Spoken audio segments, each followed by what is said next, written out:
कृष्ण के बचपन के सखा सुदामा जिनका नाम है, परम त्यागी हैं, परम वंदनीय हैं, परम संतोषी हैं।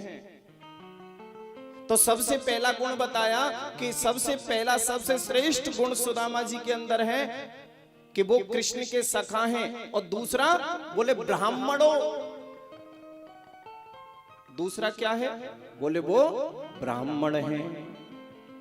ब्राह्मण होना कोई साधारण बात नहीं होती,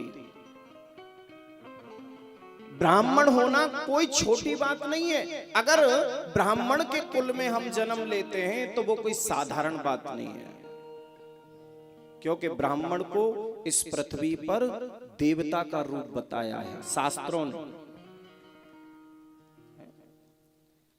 शास्त्रों ने। इसीलिए तो कह दिया, चाहे आप किसी भी शास्त्र में पढ़ लो, आप रामायण ही पढ़ो, रामायण में तुलसीदास जी ने स्पष्ट लिखा कि पूजिए विप्र सकल गुणहीना। तुलसीदास जी क्या लिखते हैं? ब्राह्मणों को ऐसे ही नहीं बताया, पूजिए विप्र सकल गुणहीना। चाहे ब्राह्मण में एक भी गुण नहीं है, एक भी, वेद ना पढ़ा हो, शास्त्र ना पढ़ा हो, कोई ज्ञान नहीं हो, सकल गुणहीना यानी कोई गुण ना हो, सारे गुणों से विहीन हो, फिर भी ब्राह्मण पूजनीय होता है। ऐसा मैं नहीं कह रहा, शास्त्र कहते हैं हमारे। और शास्त्र कौन है भाई? शास्त्र किसे कहते हैं? शास्त्र है संविधान। शास्त्र क्या है? संविधान। शास्त्र की बात माननी ही पड़ेगी।